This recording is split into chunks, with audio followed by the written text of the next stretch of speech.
I want to share with you my conception of typical stages for decision making. To be methodical and logical, here is a certain order. First, I have to decide which part of me decides. Because there are different parts of me.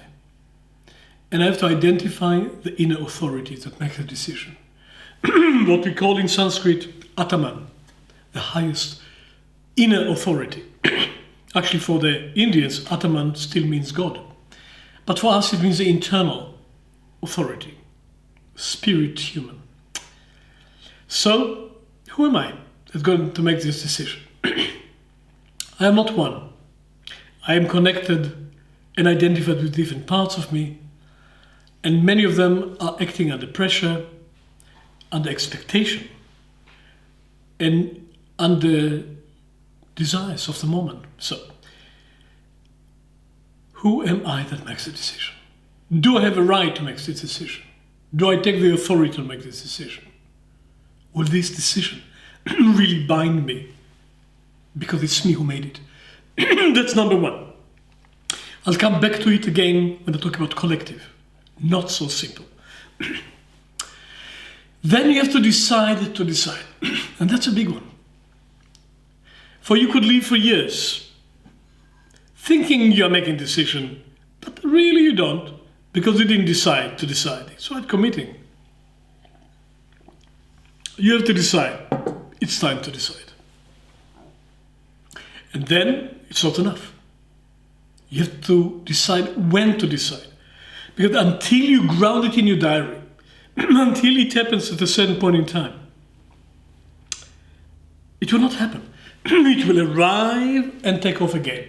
It will only land when there is an appointment with yourself, which is an appointment with destiny. Our advice, never do it less than 3 nights of sleep from now. Because I recommend you to sleep for 3 nights on the options that are available. Therefore, even in emergency, if you can, take 3 nights of sleep before your final decision. It is superior. And I know sometimes it's not possible. You have to decide on the spot or something for tomorrow. You have to trust that you slept on it before. But methodical decision making requires 3 nights sleep, so people tell me, I need to decide immediately. I said, what's the date today? Count 3 nights. So, when is the third point? So identity, decide when to decide. Once that's established, the next step is to develop options. Once you know, I'm not deciding now. I'll decide next week, or I'll decide in Christmas, or I'll decide in 3 months, or I'll decide in a month. And I date it, you can relax a little bit. It means you're not making decisions now. This is great liberation. Because if we don't have a date, it's like every thought could make the decision. No. Not every thought makes the decision. You make the decision, and once you have a date with destiny, you can play. You can play with different thoughts and different points of view and different possibilities. That's the creative part. And you need the creative part. It's also the research part. If I decide about a job or about a workplace or about moving to a place or about entering some agreement, well then I'm free for a month to develop options. There must be a freedom of thought about developing options and engaging the imagination. So, what are the options? And if there is only one option, then we are back to communist democracy. You can vote what you like as long as you vote for us. We don't want communist democracy between options. 2 options is minimum for decision-making process. 2 livable options. Because one of the options in front of you is completely impossible, you already decided. Just acknowledge it. So you want tea or coffee? Sorry, we don't have coffee. Of course you'll have to have tea. And so make sure you've got tea and coffee available for you. Livable. And there could be more than 2 options.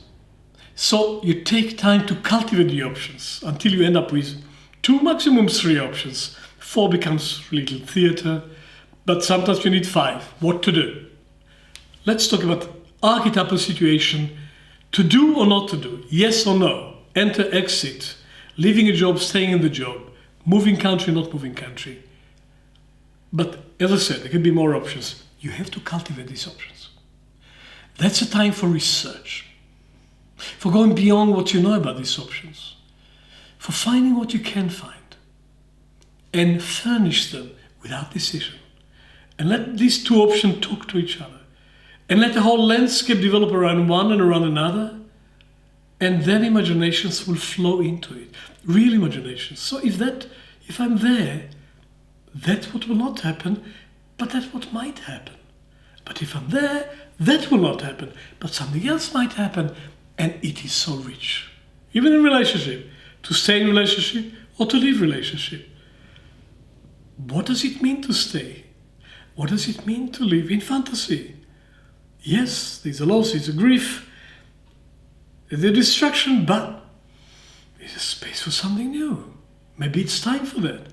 Or the distraction is too much and you will walk wounded through life after that. You cannot do it from your head. You have to engage the imagination, creative thinking, and build fairly. Be fair to this option and to the other. That's the 4th level, creating options. The 5th level is process of deciding. I'll come to it in a moment. You must have a process of deciding. You cannot just sit there, look at the window and decide. I'll come to it in a moment. And then comes the point, you decide. Whatever process you have, you still have to decide. And you know the moment you decide, and you know why you decide, and don't undermine it tomorrow. And number 7, you have to act on it. Otherwise, it makes you weak. Every decision you make that you don't act on makes you weak. And every decision that you act on makes you strong. And that you cannot change. Okay, that's the order.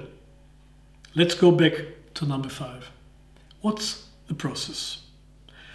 Well, to be brief, we crystallized, based on spiritual advice, on ancient traditions of how you make decisions in initiation processes, on Steiner's advice, but we developed it further.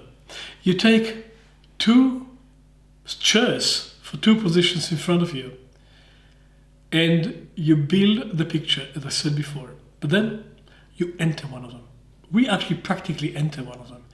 And you sit in this chair, and it says, in this position, you decided to stay in this relationship. And you spend a few minutes imagining how that would feel. And you don't just do it in your head. You feel it in your whole body, in your emotions, in your memory, in your guts. You act as if you decided to stay. Then you get out of it, you look at it objectively, you look at the empty chair, you look what it did to your heart, to your head, to your energy level, to your will, and you don't decide. Shake it off, and you enter the other chair and do the same. I leave. What does that mean? And you act for a few minutes as if you are the one who decided. Well, you know you didn't decide, but you act like you decided, and you let it affect you. And you use the information you have, and you enter it, and you just imagine yourself in that position. And you live it, and you breathe it, and you gesture it, and you get out of it, and you look at it, and you look what it did to you. And then in front of you, there's more knowledge about these 2 options.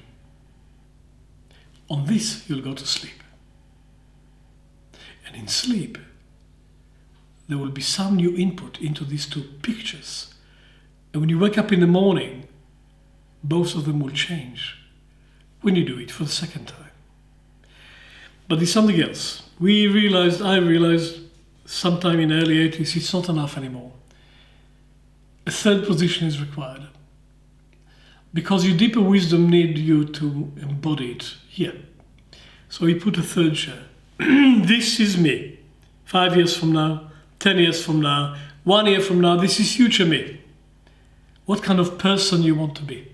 What kind of man, what kind of woman you want to be in 5 years' time? and you date it. And there is never a dilemma about that. People know something about who they want to be, and it's not a dilemma. There's a dilemma about the decision to make. There's two options, but there's not two options about who you want to be. And you look at this empty chair and say, in 5 years' time, I want to be healthier, stronger, clearer, humorous, playful, and relaxed. Okay, no dilemma. Imagine it, go sit there. And you play for a moment yourself in the future.